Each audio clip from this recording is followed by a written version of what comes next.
Bismillahirrahmanirrahim. Assalamualaikum warahmatullahi wabarakatuh. Waalaikumsalam warahmatullahi wabarakatuh. Bismillah, alhamdulillah wa kafa. Sami Allahu liman da'a laisa warahu muntaha. Man tawakkal 'ala Allahi kufiya wa man itasama billahi naja. Wassalatu wassalamu ala sayyidina Muhammadil Mustafa wa ala alihi wa sahbihi al-sidqi wal wafa. Amma ba'd. Apa kabar pecinta Istana Ilmu Sabirrahim di mana saja berada? Semoga saudara-saudariku semua serta keluarga senantiasa dilimpahkan sehat walafiat, panjang umur dan juga rezeki yang lapang serta berkah. Amin ya rabbal alamin. Pada episode kali ini saya akan menjelaskan lanjutan daripada kajian kitab Safinatun Najah, yakni membahas tentang rukun iman. Ya. Mari kita mulai. Bismillahirrahmanirrahim. Paslun, bermula ini itu satu pasal. Arkanul imani, bermula rukun iman, sittatun itu ada 6. Antu'mina billahi, yang pertama bahwasanya beriman siapa engkau billahi kepada Allah, wa malaikatihi dan malaikat-malaikatnya Allah, wa kutubihi dan kitab-kitabnya Allah, wa rusulihi dan rasul-rasulnya Allah, wa bil yaumil akhiri dan kepada hari akhir, wa bil qadari khairihi wa syarrihi dan beriman kepada ketentuan baiknya itu qadar, wa syarrihi dan buruknya itu qadar, minallahi ta'ala dari Allah subhanahu wa ta'ala. Ya, baik.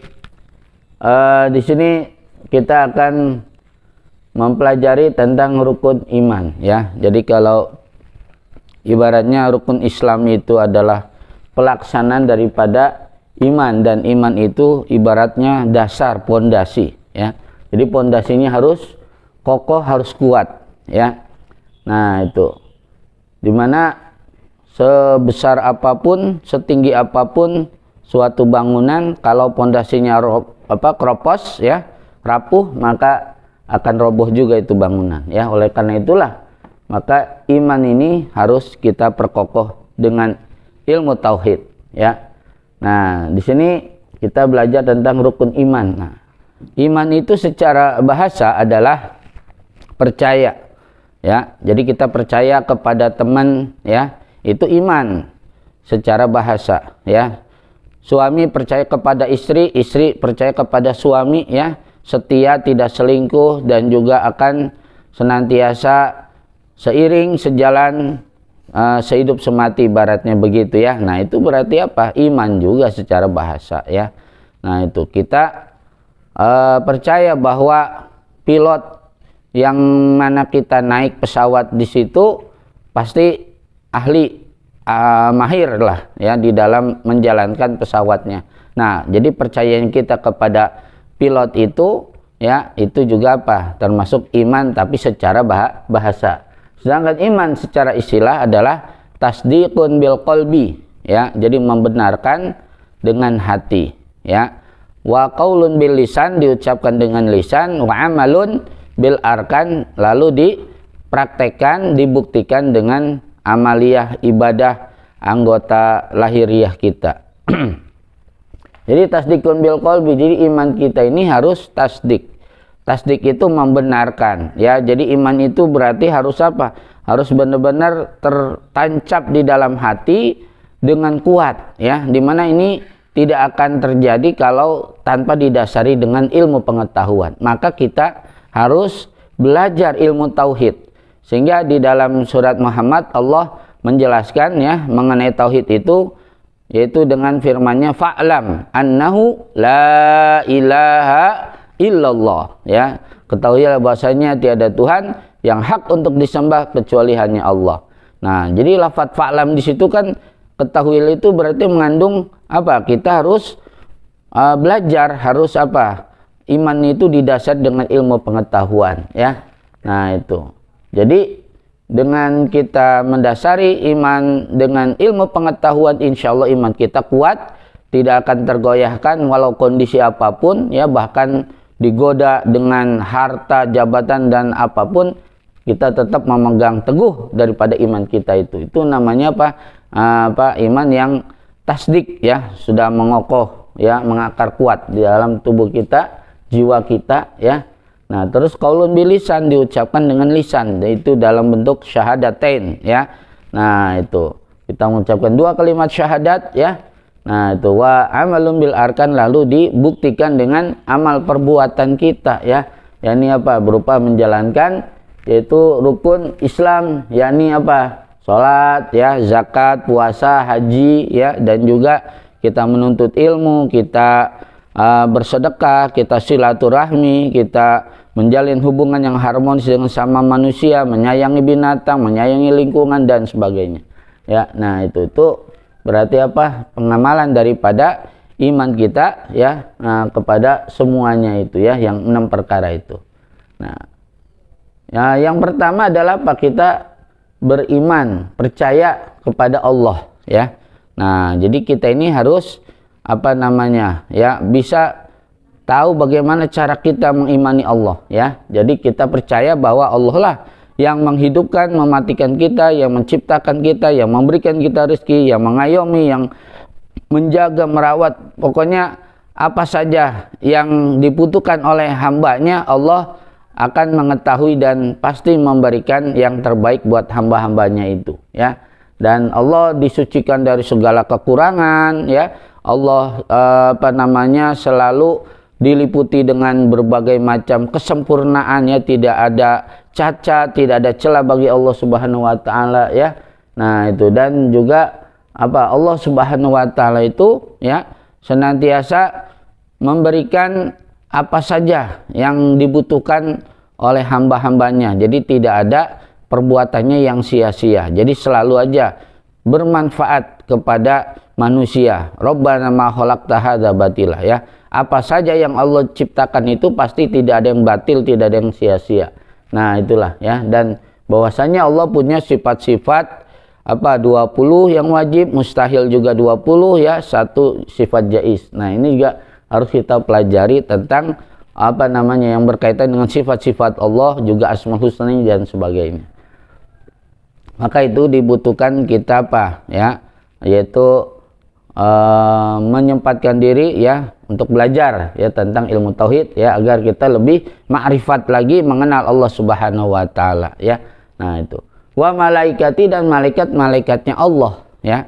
Nah, Allah punya wakil-wakilnya, ya, di dalam menjalankan tugas-tugas tertentu, ya. Nah, di mana malaikat-malaikat ini yang sudah kita hafal dari sejak kecil, yakni ada berapa? 10, ya, itu ibaratnya jenderal-jenderalnya, ya. Dari mulai malaikat Jibril yang menyampaikan wahyu, kemudian apa? Malaikat Israfil meniup sangkakala, kemudian Israel mencabut nyawa, lalu apa? Malaikat Mikail yang membagikan rezeki dan juga menurunkan hujan, ya. Juga Raqib dan Atid, ya, yaitu apa? Nah, itu senantiasa menuliskan amal baik dan buruk, ya. Munkar Nakir, yaitu yang menanyakan manusia di alam kubur, ya. Nah, juga Ridwan yang menjaga pintu surga, Malik yang menjaga pintu neraka, ya. Nah, dan selain itu banyak lagi, ya, hamba-hamba Allah, malaikat-malaikatnya itu yang apa namanya memiliki tugas-tugas khusus, ya. Nah, itu seperti apa? Ada malaikat yang tugasnya menyampaikan bacaan selawat kita kepada Kanjeng Nabi, ya. Ada malaikat yang tugasnya mengaminkan orang yang berziarah di makam wali, ya. Ada malaikat yang tugasnya membacakan istighfar, ampunan buat orang-orang beriman, ya. Ada lagi yang tugasnya mencari majlis-majlis zikir, ya. Nah, itu, jadi kalau dia ketemu majlis zikir, ya, dia panggil kawan-kawannya, ayo kita berkumpul di sini nih, ada majlis zikir, ya. Nah, itu. Kemudian juga apa? Ada malaikat yang tugasnya itu menyaksikan orang yang meninggal dalam keadaan berwudu, ya. Nah, juga ada yang disebut malaikat hafadhah yang menjaga orang yang beriman, ya. Nah, itu jadi banyak lagi, ya, tugas-tugas malaikat yang lainnya. Nah, itu. Tapi yang wajib kita ketahui adalah yang 10 tadi, ya. Nah, itu. Ya, malaikat ini, ya, diciptakan dari apa? Cahaya, la ya'sunallaha ma amaru ma yaf'aluna ma yu'marun, tidak pernah durhaka kepada Allah dan selalu mengerjakan apa yang diperintahkan oleh Allah Subhanahu wa taala ya. Jadi tidak tidak berjenis kelamin, jadi tidak ada malaikat perempuan, malaikat lelaki, malaikat bencong, itu nggak ada ya. Nah itu, dan juga ya malaikat ini tidak dihisap ya, karena mereka yang tugasnya mencatat amal baik dan buruk manusia ya. Nah itu, dan juga ya malaikat ini ya, nah ini senantiasa dia itu mensucikan, mentasbih ya. Jadi ada yang tugasnya tasbih, yang bertakbir, yang bertahlil gitu kan. Jadi macam-macam tugas daripada malaikatnya Allah Subhanahu wa taala tersebut ya. Nah, kemudian wa kutubihi, dan percaya kita kepada kitab-kitabnya Allah ya. Nah, itu jadi ini merupakan firman Allah Subhanahu wa taala yang ya senantiasa dijaga daripada ucapan-ucapan makhluk ya. Nah, itu. Nah, wabil khusus ya, kitab suci Al-Qur'an yang dijaga kemurniannya sampai akhir zaman ya. Kalau kitab-kitab yang lain sudah banyak diselewengkan ya. Nah itu, jadi makanya kalau ingin tahu ajaran kitab-kitab sebelumnya itu semuanya sudah dirangkum di dalam kitab suci Al-Qur'an ya. Nah itu, jadi Allah menurunkan 4 kitab, yakni kitab Zabur kepada Nabi Daud alaihissalam, kemudian kitab Taurat kepada Nabi Musa alaihissalam, kemudian Injil kepada Nabi Isa alaihissalam, lalu Al-Qur'an kepada Kanjeng Nabi Muhammad sallallahu alaihi wasallam ya. Nah itu.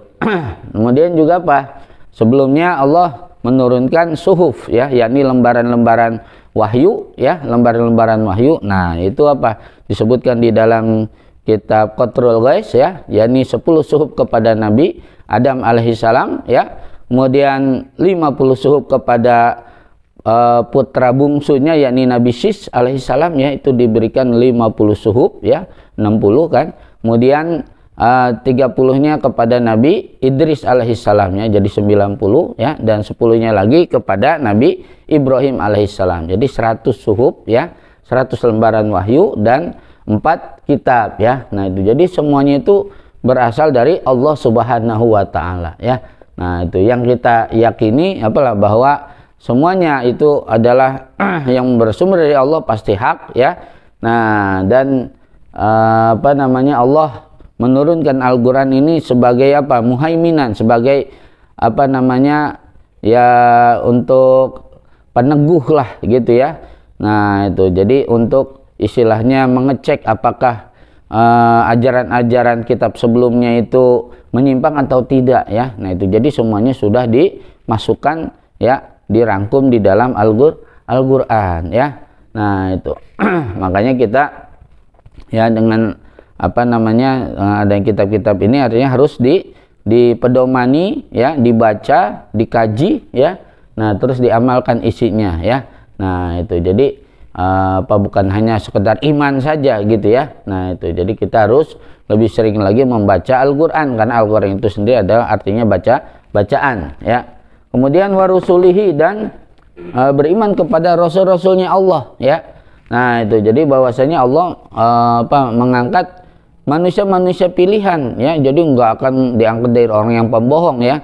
Jadi yang Allah angkat itu adalah yang bersifat sidik ya, jujur ya, tablik, menyampaikan ya. Kemudian amanah, dapat dipercaya, bertanggung jawab ya, fatonah, cerdas ya, bisa berdialog atau berargumentasi ya, berdebat dengan musuh-musuhnya ya. Nah itu, jadi ini dipilih oleh Allah ya, yang memiliki 4 sifat tersebut, diangkat menjadi rasulnya, dan sebagian diberikan mujizat ya. Untuk apa? Untuk mengalahkan musuh-musuhnya itu ya. Dan mujizat Nabi besar Muhammad SAW yang sampai ada sehingga akhir zaman ya, ini ya, ini kitab suci Al-Qur'an ya. Nah itu, jadi rasul-rasul itu maksudnya? Ya, ini orang yang mendapatkan wahyu ya, dan juga diperintahkan untuk menyampaikan wahyu itu kepada umatnya, dan mendapatkan syariat ya, ya untuk dijalankan oleh umatnya. Nah itu tuh rasul ya. Adapun nabi adalah orang yang mendapatkan wahyu dan disuruh untuk menyampaikan juga pada umatnya, tapi tidak mendapat syariat ya. Jadi hanya melanjutkan syariat nabi-nabi sebelumnya ya. Nah adapun jumlah nabi ya yang pernah disabdakan oleh baginda Rasulullah SAW itu semuanya 124.000 ya. Nah, itu Nabi. Kemudian Rasul adalah 313 ya. Sama jumlahnya dengan yang perang Badar ya. Itu 313 orang. Kemudian apa? Yang disebutkan di dalam Al-Qur'an itu semuanya ada 25 ya, Nabi dan Rasul ya. Kemudian yang 5 lagi dari 25 itu disaring lagi 5 yang diangkat menjadi ulul azmi, nabi-nabi yang memiliki kesabaran tingkat tinggi ya. Yakni yang disingkat dengan mimin ya. M pertama Nabi Muhammad SAW ya, I yang kedua adalah I Nabi Ibrahim ya alaihissalam, kemudian M yang berikutnya adalah Nabi Musa alaihissalam, I yang berikutnya adalah Nabi Isa alaihissalam, dan N itu Nabi Nuh alaihissalam ya. Nah itu jadi semuanya itu adalah apa ya, terpercaya dan selalu menyampaikan risalah-risalah Allah Subhanahu wa taala ya.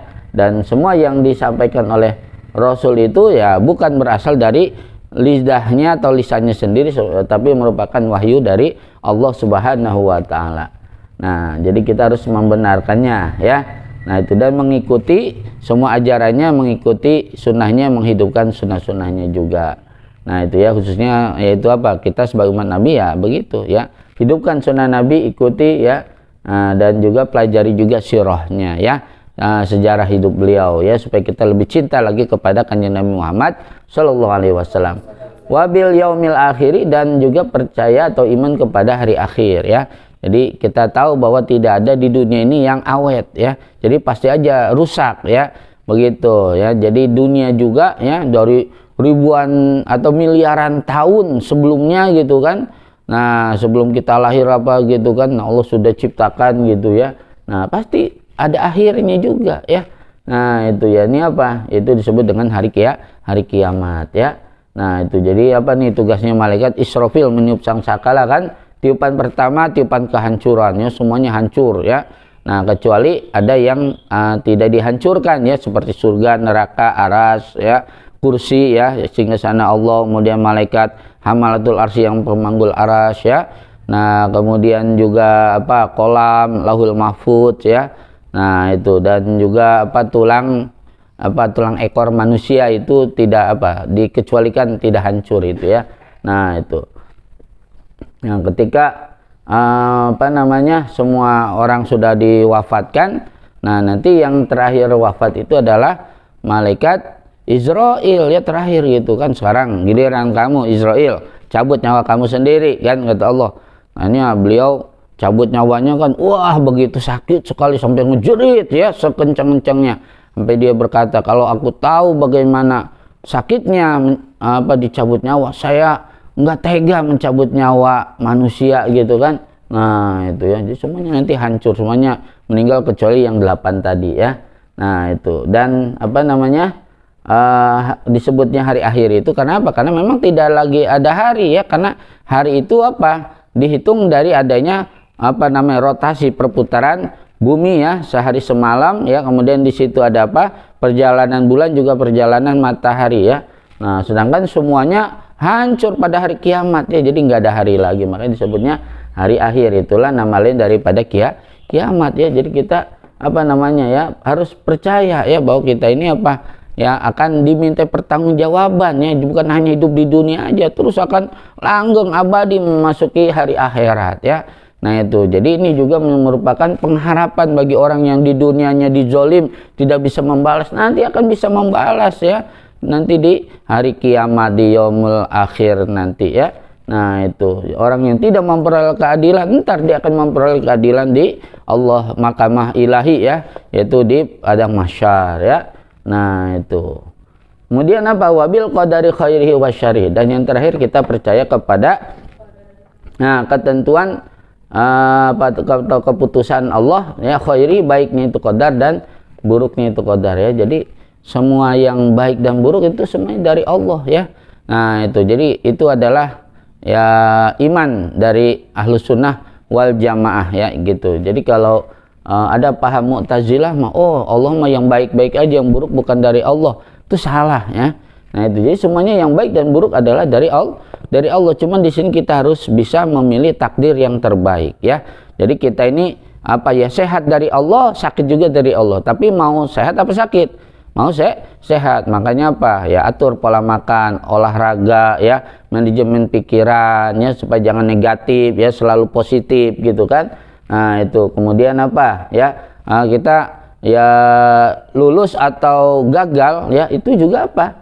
Takdir dari Allah juga. Tapi kita mau milih mana? Mau milih lulus apa gagal? Ya tentu mau milih lulus ya. Artinya apa? Harus diusahakan ya, dengan belajar dengan tekun, ya ibadah juga, minta pada Allah, tahajud, puasa juga, ya sedekah juga untuk mempermudah kita apa namanya mengisi soal dan sebagainya, ya. Nah itu, jadi kita berusaha yang terbaik, ya. Nah itu, jadi seperti apa namanya yang dikatakan oleh Sayyidina Umar, ya, seandainya kita punya gembala, terus di depan kita ada dua padang rumput, yang satu padang rumputnya kering, yang satu padang rumputnya yang seger hijau, ya, mana yang kamu pilih untuk menggembalakan kambing-kambingmu? Ya pasti apa yang hijau dan segar-segar gitu. Itu juga, jadi hidup itu pilihannya, life is choice, ya. Nah jadi semuanya juga dari Allah Subhanahu wa Ta'ala, ya. Nah itu orang yang jadi jabla, ya maaf, orang yang apa namanya yang jadi koruptor, ya, itu semuanya apa? Ya ketentuan Allah juga, cuma yang salah apa? Ya pilihan dia, ya. Kenapa dia milih jadi koruptor? Mengapa dia milih jadi jabla, ya? Padahal kan masih ada perbuatan apa pekerjaan yang lain yang lebih baik, ya. Nah itu, jadi semuanya dari Allah, cuma apa? Allah tidak ridho terhadap apa? Terhadap hal-hal yang buruk, ya. Allah tidak menyuruh orang untuk mencuri, untuk korupsi, untuk apa? Ngejablay atau untuk menipu dan sebagainya gitu kan. Nah itu, ya.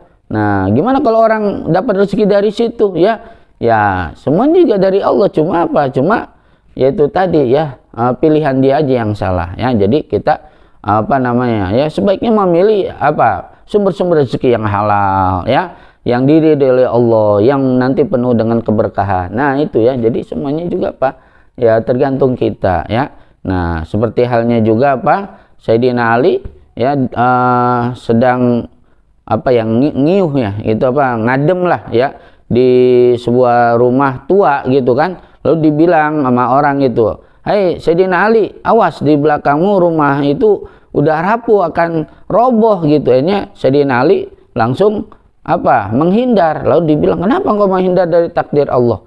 Ya kata Sayyidina Ali, "Saya menghindar dari takdir Allah untuk menuju takdir Allah yang lain. Kalau saya diam aja di situ, lalu saya keurugan nama bangunan itu, takdir Allah juga cuma apes gitu, ya.